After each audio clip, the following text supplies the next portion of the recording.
brackets made up. There's only 4 of each here. This is for my first grapevine. We're going to be going down there and putting up way back down there in the corner. I've been cleaning it up. It's the vine that I made wine from last year. So I've got me some little spikes that I forged out to drive in to brace the end posts up. And I'm going to try and cheat a little bit with this little auger on my drill and see if I can get the hole most of the way drilled before I have to drive these posts in.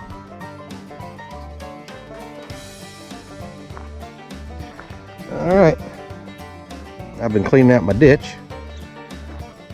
This spot here where the grapevine was my last section to clean out. I've been cleaning out over the past few years. There used to be a fence that run down through here. I've been picking the grapes off this vine for a couple of years now. There was a sycamore tree there and a bunch of other scrub trees and vines and poison ivy and all that good stuff. I replanted 2 of the little eastern red cedar trees that I dug up in this process. But this vine growing in the ditch, it's not going to need irrigated, but got a little bit more cleanup to do around the base. I got it pulled out of the tree. You might see the blue tape on it. I marked it with that so I could tell it from everything else while I was doing my digging and cleaning up. But I'm going to get my T post set, and then I'm going to run the vine along it and prune it up as I go. I don't need all this vine. It's still quite wildly.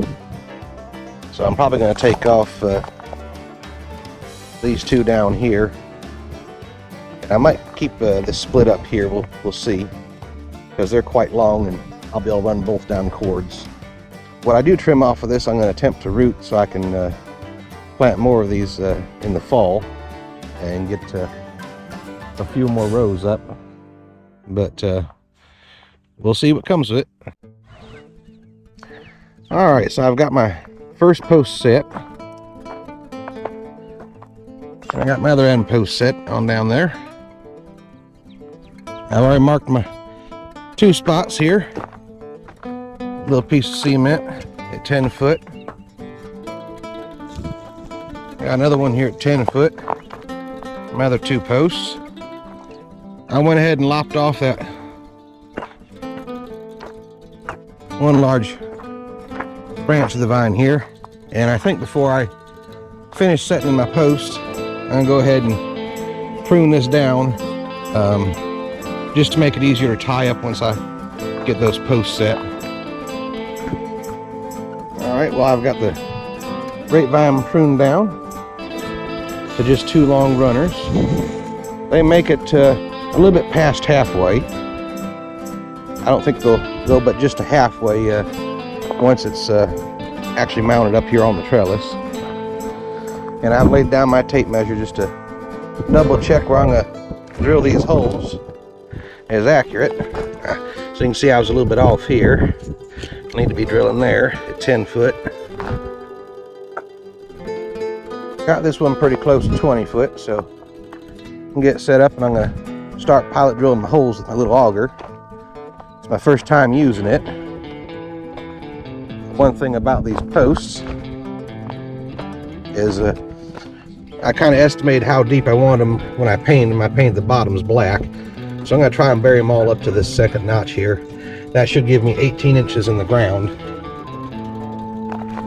And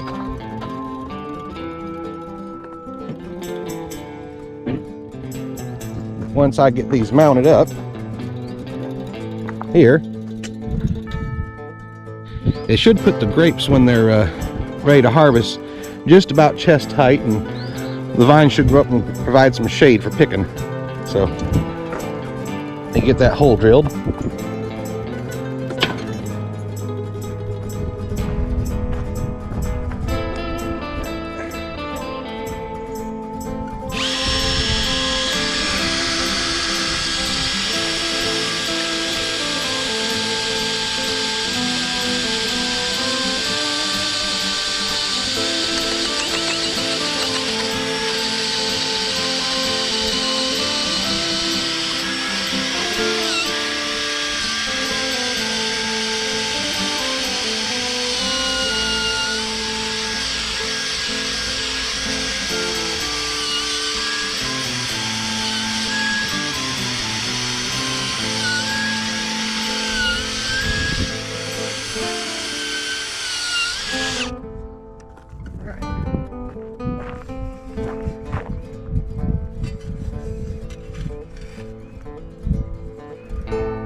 level. I'll just drive it in the rest of the way. T Post drive.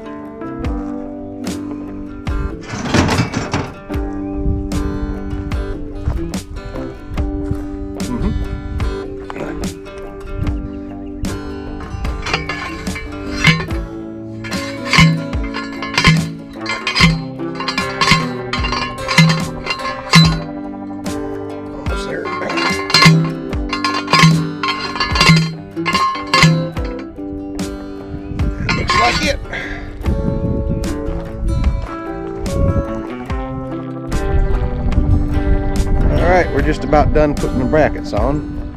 We're here at our last one. I put these just one down from the top, and then my second bracket, this is the one the vines are going to sit on. I put it 10 dimples down, and that should put the fruit at about chest height when we're picking it. And these big Y should just barely give us some shade for doing it in the summer. So we're just getting these tightened down, and then we'll set the anchors and start running our wire.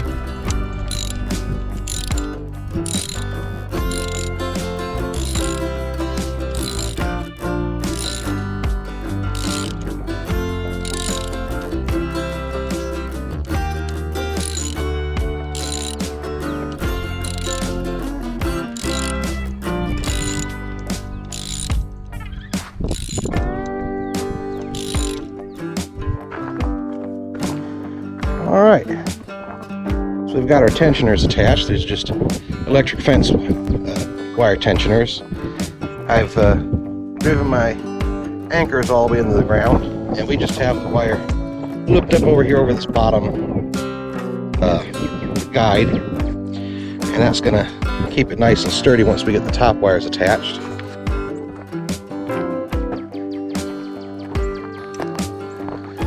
Now, for tensioning all the rest of the wires, I've just gone ahead and put all the tensioners down at this end.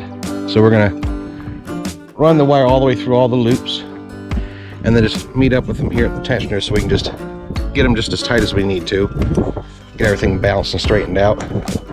Now these end posts, actually, they're not perfectly strapped down. I have them angled a little bit outward. I wanted these to be between 25 and 30 degrees down to my anchors there, which I drove in at about a 45-degree angle, so those shouldn't be going anywhere anytime soon. Alright, so we got the wires all strung up there and tensioned, and then I took my 2 runners off of this wild ditch grapevine, and I've just taped them up here best I could with some blue painter's tape. Obviously this was growing all kinky and twisted up in the tree, but I'm gonna give it a few days to sort of get used to this shape, and then I'm gonna come through when I know it's not gonna move anymore and prune off all these runners that are pointing down, so that we can get the new growth coming up through the wires up here. And I may tape it up in a few more spots. That's a bit much of a bend there. I don't want to break the vine. I've cut off all that over there, so don't know how much growth we'll get, but hopefully it'll make it all the way down to the very end this year. And then whichever one of these cordons produces the best, I'll keep, and the other one I may go ahead and take off next year. My intentions with these crossbars here was to be able to use one wire for the vine and perhaps another wire lower down to do drip irrigation. But this one growing in the ditch isn't going to need the irrigation. It gets plenty of water. So that's that.